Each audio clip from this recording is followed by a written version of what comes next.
नमस्कार दोस्तों, स्वागत है आप सभी का हमारे YouTube चैनल द लर्नोपीडिया पे। आज अपन शुरू करने वाले हैं राजस्थान हिस्ट्री का टॉपिक, राजस्थान का एकीकरण। ठीक है, तो मैं डीपली तो पढ़ाने वाला हूँ नहीं, इसमें डीपली तो आप सब पढ़ ही रहे हो। मैं जो इंपॉर्टेंट चीज़ें हैं और ऊपर ऊपर से जो फैक्चुअल चीज़ें हैं वो ही बताने जा रहा हूँ इसमें। तो शुरू करते हैं। पहले देखते हैं कि राजस्थान का एकीकरण कितने चरणों में पूरा हुआ। तो वो थे 7 चरण। एकीकरण में समय कितना लगा था? एकीकरण में समय लगा था 8 वर्ष 7 मंथ और 14 दिन। ठीक है, एकीकरण के समय मतलब कि एकीकरण पहले तो क्यों किया गया था? एकीकरण इसलिए किया गया था कि भारत का विभाजन हुआ था, एक नया देश बना पाकिस्तान उस टाइम पे। तो उस टाइम पे क्या थी कि अलग अलग रियासतें थी। राजस्थान में ही 19 रियासतें थी, एक राज्य में 19 रियासतें थी। रियासतें मतलब मेवाड़ की अलग रियासत होगी, मारवाड़ अलग हो गया, जोधपुर अलग हो गया, जैसलमेर अलग हो गया। तो ये सब अलग अलग थे। कोई पाकिस्तान में जाना चाह रहा था, कोई भारत में रहना चाह रहा था।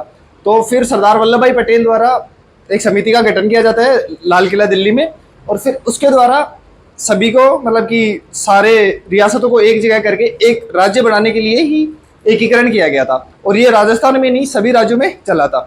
तो राजस्थान के एकीकरण में 8 वर्ष 7 माह और 14 दिन लगे थे। ठीक है, एकीकरण होते समय रियासतें तो थी 19 रियासत थी। 3 ठिकाने थे। ठिकाने कौन कौन से थे? पहला तो था लावा, जो कौन से जिले में था? टोंक में। दूसरा था नीमराना, जो था अलवर जिले में। और तीसरा था कुशलगढ़, जो था बांसवाड़ा जिले में। एकीकरण के समय ये 3 ठिकाने थे। ठीक है, और एक केंद्र शासित प्रदेश था। एक केंद्र शासित प्रदेश, वो कौन सा था? वो था अजमेर मेरवाड़ा। और ये कब तक रहा? 1948 से लेके 56 तक। लास्ट मतलब कि एकीकरण का 7वां चरण है ना, लास्ट और अंतिम चरण, उसमें ये राजस्थान में विलय हुआ था। तब तक इसके प्रधानमंत्री कौन थे? वो थे हरिभाऊ उपाध्याय। हरिभाऊ उपाध्याय। ठीक है, ये तो हो गई कुछ बेसिक बातें। अब अपन देखते हैं एक एक चरण को देखते हैं, उनकी ट्रिक देखें। ट्रिकों के हिसाब से अपन याद करेंगे। महीनों की 3 मतलब कि महीनों की ट्रिक हो गई, तारीख मतलब डे की कौन सी तारीख को होगा, वो सारी ट्रिकों के हिसाब से अपन देखने वाले हैं। तो वो शुरू करते हैं।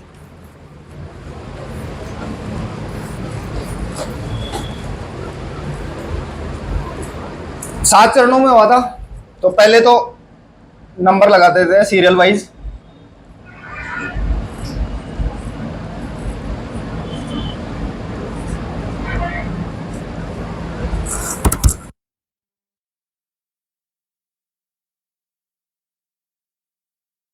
नंबर लगा लिए सीरियल वाइज।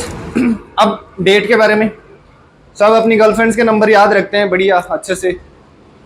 गर्लफ्रेंड के नारों को, खुद के तो नंबर याद है ना, तो मोबाइल नंबर समझ के इन डेटों को भी याद कर लेना।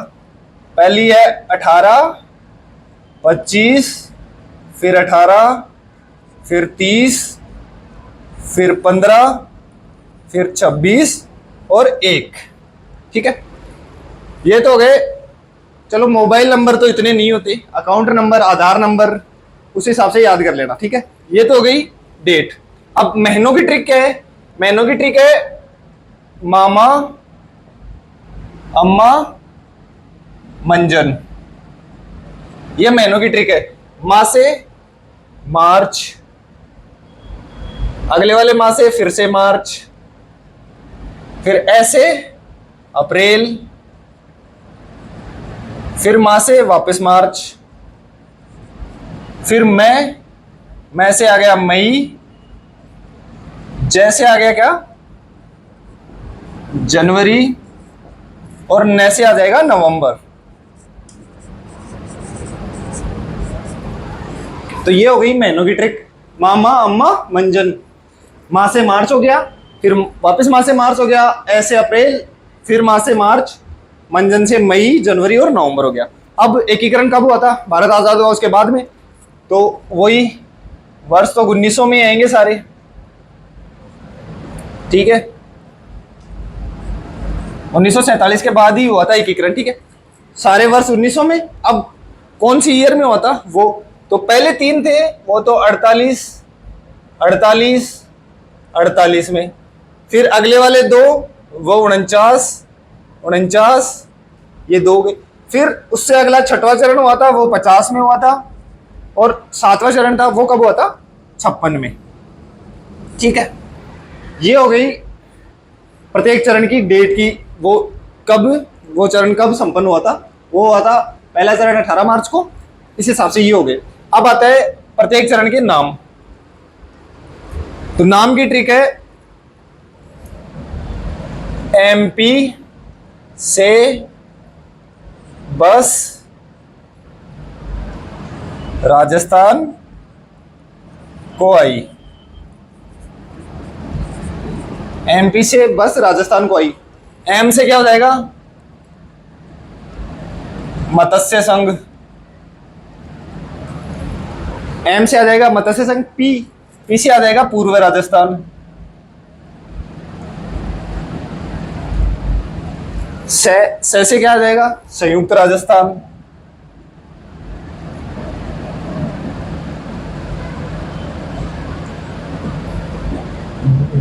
ये थोड़ा वे की तरह दिखता है, अगर बीच में डंडी ना हो, वश कर लो इसको, तो फिर इससे क्या आ जाएगा? वृहद राजस्थान।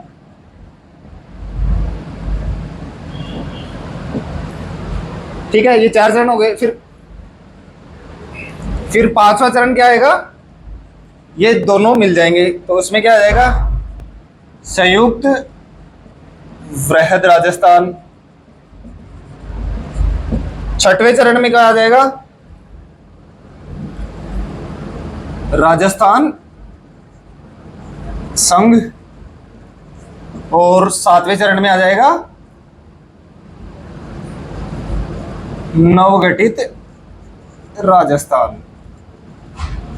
जो वर्तमान राजस्थान है वो 7वें चरण के बाद में, जो वर्तमान राजस्थान है वो इसी के बाद में हुआ है, ठीक है। अब मत्स्य संघ में कौन कौन सी रियासतों को शामिल किया गया था वो देखते हैं अपन। अब पहला चरण है, स्कूल में भी अपन पहली में जाते हैं तो मास्टर जी का तो कक्को सिखावे, अपन का ABCD सिखावी, ठीक है। तो यहाँ पे क्या इंग्लिश मीडियम का बच्चा है ये, तो इसको ABCD सिखाई है। तो मत्स्य संघ में क्या आ जाएगा? A+B+C+D। इन रियासतों को इसमें शामिल किया गया था। ए से क्या हो गया? अलवर, बी से भरतपुर, सी से करौली और डी से धौलपुर। ये 4 रियासतें मत्स्य संघ में शामिल हुई।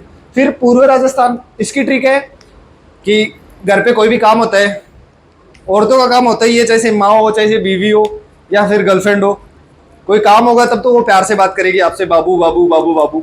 तो अब घर पे झाड़ू लगवानी है माँ को, तो इसकी ट्रिक होगी, माँ बोलेगी बाबू झाड़ू की को परसाटो। ये रियासतें इसमें शामिल की गई थी। बा से क्या आ जाएगा? बांसवाड़ा। बू से आ जाएगा बूंदी। झा से आ जाएगा झालावाड़। डू से आ जाएगा डूंगरपुर।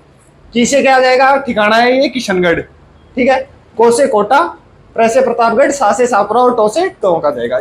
फिर इन रियासतों को दूसरे चरण में शामिल किया गया था, ठीक है। फिर इसके बाद में तीसरा चरण है। तीसरा चरण, अब आप 3 कैसे लिखते हैं अपन? इसकी रियासतों में 3 ऐसे 3 लिखते हैं, ठीक है। तो 3 से फिर 3 लिख के फिर उसके आगे उदयपुर लिख दो। तो एक तो उदयपुर को शामिल किया गया, और साथ में कौन सा चरण? सेकंड चरण। तो तीसरे चरण में क्या हुआ? एक तो उदयपुर और एक द्वितीय चरण शामिल किया गया, ठीक है। फिर उसके बाद में चौथा चरण था वृहद राजस्थान। इसमें क्या किया गया? इसमें एक तो थर्ड चरण को शामिल किया गया, थर्ड चरण प्लस जे बी, ये 3 रियासतें, इनको शामिल किया गया। पहले जैसे जयपुर आ गया, दूसरे जैसे जोधपुर आ गया, तीसरे जैसे जैसलमेर आ गया, और बी से बीकानेर आ गया। ये 4 रियासतें और तीसरा चरण चौथे चरण में सम्मिलित कर लिए गए, ठीक है। फिर आ गया 5वां चरण। 5वें चरण में क्या? एक तो तीसरा चरण, उसके साथ में पहला चरण और साथ में समस्त ठिकाने, 3 ठिकाने थे वो भी 5वें चरण में शामिल कर लिए गए। ठीक है, फिर आता है छठवां चरण। छठवें चरण में क्या होगा, एक तो 5th चरण और इसमें सिरोही जिला, सिरोही रियासत को शामिल कर लिया गया था। सिरोही में भी आबू देलवाड़ा को छोड़ के जो बचा हुआ सिरोही था वो ही शामिल किया गया था। ठीक है, उसमें फिर आ गया 7वां चरण। 7वें चरण में क्या किया गया, एक तो छठवां चरण मिलाया गया, साथ में आबू को मिलाया गया, फिर एक केंद्र शासित प्रदेश था अजमेर मेरवाड़ा, उसको मिलाया गया, फिर एमपी से एक मतलब एमपी से जगह ली सुनील टप्पा, वो तो राजस्थान में मिलाएगी, और राजस्थान की जगह थी शिरोज, वो एमपी को दी गई। तो 7वें चरण में क्या क्या मिलाया गया, एक तो 6th चरण प्लस आबू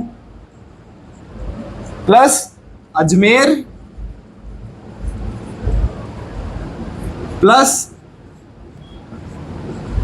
सुनील टप्पा, ये कहां से लिया, एमपी से, और राजस्थान में से क्या माइनस हुआ है, वो है सिरोज। सुनील टप्पा ने एमपी से लिया और सिरोज वापस एमपी को दे दिया। ठीक है, ये हो गई जो रियासतें थी उनकी ट्रिक की, और महीनों की और तारीख की ट्रिक आपको बताई दी मैंने। अब देखते हैं कि राज प्रमुख किसको बनाया गया था, और उस टाइम पे प्रधानमंत्री बनते थे तो प्रधानमंत्री किसको बनाया गया था, तो वो और देख लेते हैं अपन। ठीक है, तो ये तो इधर इसको मैं साफ कर देता हूँ, और राजधानियां भी देख लेते हैं कि उस टाइम पे कौन से संघ की कौन सी राजधानी थी। ठीक है,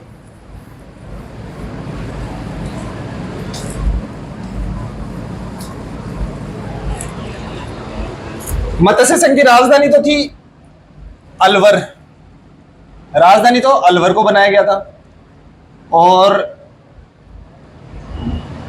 इसका प्रधानमंत्री किसको बनाया गया था, प्रधानमंत्री बनाया गया था शोभाराम कुमावत को, और राज प्रमुख बनाया गया था महाराजा उदयभान सिंह को। ये तो प्रथम मत्स्य संघ के प्रधानमंत्री, राज प्रमुख और राजधानी होगी। ठीक है, उसके बाद में पूर्व राजस्थान में कोटा शामिल हो गया था, हाड़ौता प्रदेश शामिल हो गया था, तो उसमें राजधानी तो कोटा बन जाएगी। प्रधानमंत्री है वो बन जाएंगे गोकुल असावा,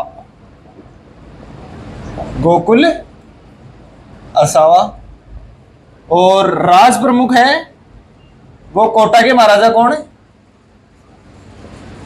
भीम सिंह, वो राज प्रमुख बन जाएंगे। फिर आता है संयुक्त राजस्थान में उदयपुर शामिल हो गया था, तो यहाँ पे राजधानी उदयपुर को बना दिया जाएगा। तो राजधानी कौन सी हो गई, उदयपुर। यहां प्रधानमंत्री थे वो थे माणिक्यलाल वर्मा, और राज प्रमुख थे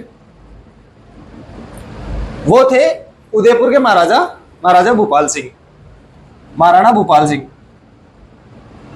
सिंह, ये थे राज प्रमुख थे। ठीक है, 3 चरण हो गए। अब चौथे चरण में जयपुर को शामिल कर लिया गया, और उसके बाद से राजधानी तो जयपुर रहेगी परमानेंटली, राज प्रमुख रहेंगे वो अगले 6वें चरण तक, राज प्रमुख रहेंगे सवाई मानसिंह द्वितीय, जयपुर के महाराजा थे वो, और प्रधानमंत्री रहेंगे हीरालाल शास्त्री।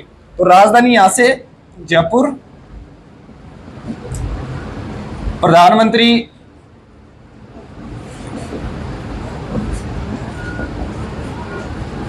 हीरालाल शास्त्री, और राज प्रमुख है वो रहेंगे सवाई मानसिंह द्वितीय। वृहद राजस्थान में जयपुर को शामिल कर लिया गया था, उसके बाद में राजधानी जयपुर हो गई। प्रधानमंत्री हीरालाल शास्त्री को बना दिया गया, और राज प्रमुख मानसिंह द्वितीय को बना दिया गया। उसके बाद में 5वें चरण में जयपुर सम्मिलित रहेगा। अब अगले सारे चरणों में तो राजधानी भी जयपुर ही रहेगी, प्रधानमंत्री भी सेम ही रहेगा, और राज प्रमुख भी सेम ही रहेगा। 5वें में भी और 6वें में भी ये सेम ही रहने वाले हैं। 7वां चरण है नवगठित राजस्थान। इसमें क्या था कि जो राज प्रमुख का पद था इसको चेंज करके राज्यपाल का पद लाया गया और अब राजस्थान के पहले राज्यपाल बने वो थे गुरुमुख निहाल सिंह। ठीक है, तो राज्यपाल का पद लाने वाला मतलब कि संविधान में कौन सा संशोधन हुआ जिसमें राज प्रमुख का पद हटा के राज्यपाल का पद शामिल किया गया, तो वो था 7वां संविधान संशोधन। 7वां संविधान संशोधन। 7वें संविधान संशोधन में राज प्रमुख का पद तो हटा दिया गया और उसकी जगह राज्यपाल का पद लाया गया। उसमें राजधानी तो वही फिक्स है, जयपुर रहेगी। यहाँ पे राज प्रमुख की जगह क्या आ जाएंगे, राज्यपाल। राज्यपाल बने गुरुमुख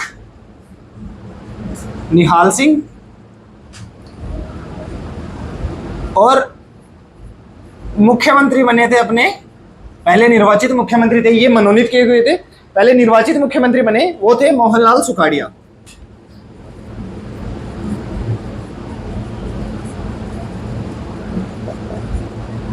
इनको आधुनिक राजस्थान का निर्माता भी कहते हैं,